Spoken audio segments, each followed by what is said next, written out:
Hi friends, welcome back to my channel. இன்றைக்கி ஒரு random vlog தான் பார்க்க போகிறோம். ஸோ மார்னிங்லேருந்து ரொட்டீன் வந்து எப்படி ஸ்டார்ட் ஆகி முடியுது அப்படின்ற மாதிரி ஒரு ரேண்டம் vlog தான்.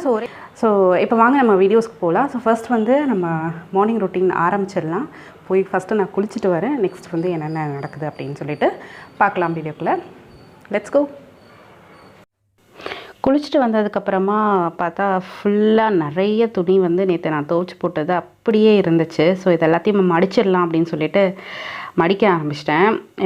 ஃபுல்லாக அயன் டேபிள் மேலே போட்டு வச்சுருந்தேன். நேற்று 2 பக்கெட் துணி இருந்துச்சு, எல்லாம் துவைச்சி ரெடி பண்ணி வச்சது எல்லாத்தையும் மடித்து வச்சாச்சு. எப்போவுமே யூஸ் பண்ணுற டவல்ஸ், லுங்கி, அதுக்கப்புறம் நைட்டிஸ் எல்லாம் மட்டும் வெளியில் வச்சுட்டு மற்றது எல்லாத்தையும் வந்துட்டு பீரோவில் வந்து நான் வச்சுடுவேன். ஸோ அதை ஜஸ்ட்டு ஃபாஸ்ட் ஃபார்வர்ட் பண்ணிட்டேன். ரொம்ப லென்த்தியாக போனால் நல்லா இருக்காதுன்னு சொல்லிட்டு. இது வந்து என்னோடய மேக்கப் ஐட்டம்ஸ்லாம் வச்சுருக்கிற செக்ஷனு. இதில் ஒன்றும் அந்தளவுக்கு ஆகோலாம் ஐட்டம்ஸ் கிடையாது. சும்மா ஒரு நெயில் பாலிஷு, 2 சிந்தூர் அந்த மாதிரி தான் இருக்கும். கிளிப்ஸு, இந்த மாதிரி சின்ன சின்ன ஐட்டம்ஸ் தான் இருக்கும். வேறு எதுவும் இருக்காது. என்னோடய சிடிஎம் இருக்கும் ரெகுலராக. இது நான் எதுக்கு காமிச்சேன்னா, ஆக்சுவலாக வந்து இந்த மாதிரி ரீயூஸ் பண்ணுற பழக்கம் வந்து எனக்கு ரொம்ப இருக்குது. ஆல்ரெடி யூஸ் பண்ண அந்த பாக்ஸஸ்லாம் இருக்கு இல்லையா, கோல்கேட் பாக்ஸு, சோப் பாக்ஸு, இதெல்லாம் வந்து நான் எப்போவுமே வந்து ரீயூஸ் பண்ணிப்பேன். அது மட்டும் இல்லை, இந்த ஸ்வீட்ஸ் அதெல்லாம் வரும் இல்லையா, அந்த மாதிரி ஜாரு, டப்பா, அதெல்லாம் வந்து தூக்கி போடாமல் அதை வந்து அப்படியே ரீயூஸ் பண்ணிக்கிறது பார்க்கவும் நல்லாயிருக்கும். ஜஸ்ட் நமக்கு வந்து இதுக்குன்னு ஒரு ஆர்கனைசேஷன் பண்ணுறதுக்காக நம்ம எங்கேயும் வந்து வாங்கி வேஸ்ட் பண்ண வேணாம்னு சொல்லிட்டு இந்த மாதிரி பண்ணிக்கிறது. எப்போவுமே எடுக்கிற அந்த ஸ்டோன் கிளிப் அந்த மாதிரி உள்ளதெல்லாம் நல்லா பவுச்சில் போட்டு க்ளோஸ் பண்ணி வச்சுருவேன். மற்றபடி மற்ற ஐட்டம்ஸ் எப்போவுமே எடுக்கிறத வந்து வெளியில் வைக்கிற மாதிரி தெரிகிற மாதிரி வச்சுப்பேன். ஸோ இந்த ஊசி இதெல்லாம் பார்த்தோன்னே நான் ரொம்ப டெய்லரிங் தெரிஞ்ச ஆள்லாம் கிடையாது. ஜஸ்ட்டு எனக்கு தெரிஞ்ச சின்ன சின்ன ஒர்க் வந்து என்னோடய ப்ளவுஸ் அந்த மாதிரி மெட்டீரியல்ஸில் பண்ணுவேன். அதுதான் வச்சுருக்கேன், வேறு எதுவும் இல்லை. இது வந்து எங்கள் கீழ் வீட்டு டாகி. ரொம்ப க்யூட், ரொம்ப சுட்டி. எனக்கு ரொம்ப ரொம்ப பிடிக்கும். என்னோடய டைம் பாஸே சொல்லப்போனால் இதுதான். பேர் வந்து ஷீரோன்னு. எப்போவும் வந்து காலையில் இங்கே வந்து படுத்து தூங்கிடுவார். நல்லாயிருக்கும். ஸோ மத்தியானம் சமையல் வந்து ஆரம்பிச்சிட்டேன். இன்றைக்கி ரொம்ப ஒன்றும் ஸ்பெஷல்லாம் கிடையாது. தக்காளி குழம்பு சம்திங் வச்சுருந்தேன். அதுக்கப்புறம் வந்து பெப்பர் போட்ட மஷ்ரூம் ரொம்ப சூப்பராக இருந்தது. இதே மெத்தடில் நீங்கள் சிக்கன் கூட செய்யலாம், ரொம்ப சூப்பராக இருக்கும். ஒரு வழியாக வந்து ஹஸ்பண்டும் வீட்டுக்கு வந்துட்டாங்க. மத்தியானம் ஒரு 12:30 இருக்கும் அரவுண்ட். அந்த டைம் தான் வருவார். எப்போவுமே அவங்க வந்துட்டாங்கன்னா டக்குன்னு வந்து சாப்பிட்டுட்டு அதுக்கப்புறம் கிளம்பிடுவாங்க.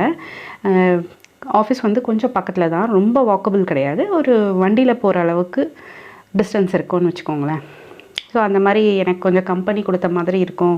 இல்லைன்னா நான் மட்டும் தனியாக உட்காந்து சாப்பிட்ற மாதிரி இருக்கும் இல்லையா. ஸோ கூட ஒரு கம்பெனி இருக்கும்போது நம்ம கொஞ்சம் நல்லா சாப்பிடுவோம்னு சொல்லிட்டு அவர் வீட்டுக்கு அதுக்குன்னு மெனக்கெட்டு வந்து சாப்பிட்டுட்டு எனக்காக என் கூட இருந்து கொஞ்சம் டைம் ஸ்பெண்ட் பண்ணிவிட்டு கிளம்பிடுவார். சம்டைம்ஸ் வந்து நிறைய வேலைலாம் இருந்துச்சுன்னா ரொம்ப லேட்டாக தான் வருவார். சம்டைம்ஸ் சீக்கிரமாக வருவார். ஸோ எல்லாம் வந்து ஒர்க் பேஸ் பண்ணி தான். ஸோ இதை கொஞ்சம் ஃபாஸ்ட் ஃபார்வர்ட் பண்ணிட்டேன், ரொம்ப இதுவாக இருக்கக்கூடாது சொல்லிட்டு. ஸோ எல்லாம் எடுத்து வச்சாச்சு. சாப்பிட்டு முடித்த உடனே ஹஸ்பண்ட் வந்து ஓகே கிளம்பிட்டேன் அப்படின்னு சொல்லிட்டு கிளம்பியாச்சு அவர். ஸோ இப்போது கிளம்பிட்டுன்னா ஈவினிங் போல் தான் வருவார்.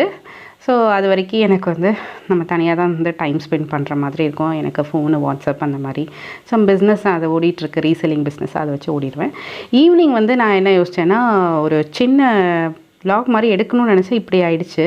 ஸோ இது என்னென்னா, ஹேர் கட் பண்ணலாம். கொஞ்சம் நிறைய ஒயிட் ஹேர்ஸ்லாம் வர ஆரம்பிச்சிது. அதுக்கப்புறம் வந்து அதுக்கு பேக்லாம் போனால் அசிங்கமாக இருக்கும் இல்லையா, அதனால தான் ஹேர் கட் பண்ணிடலாம் அப்படின்னு சொல்லிட்டு நான் கொஞ்சம் ஷார்ட்டாக வந்து இந்த மாதிரி கட் பண்ணிக்கிட்டேன். ஏன்னா நிறைய ஃபங்க்ஷன்ஸ்லாம் வருது. ஸோ அதனால் இந்த மாதிரி. ஹோப் உங்களுக்கு இன்றைக்கான vlog வந்து பிடிச்சிருக்கோன்னு நம்புகிறேன். ஸோ என்னோடய ரொட்டீன் வந்து இப்படி தான் வந்து காலையில் ஸ்டார்ட் ஆகி நைட்டு இந்த மாதிரி தான் எண்ட் ஆகும். ஸோ இந்த vlog பிடிச்சிருந்ததுன்னா லைக் அண்ட் ஷேர் பண்ணுங்கள். அண்ட் மறக்காமல் நம்ம சேனலுக்கு ஒரு சப்ஸ்கிரைப் பண்ணிவிடுங்க. நெக்ஸ்ட் கண்டென்ட்டோட, நெக்ஸ்ட் vlogஓட உங்களை வந்து நான் சந்திக்கிறேன். தேங்க்யூ. பாய்.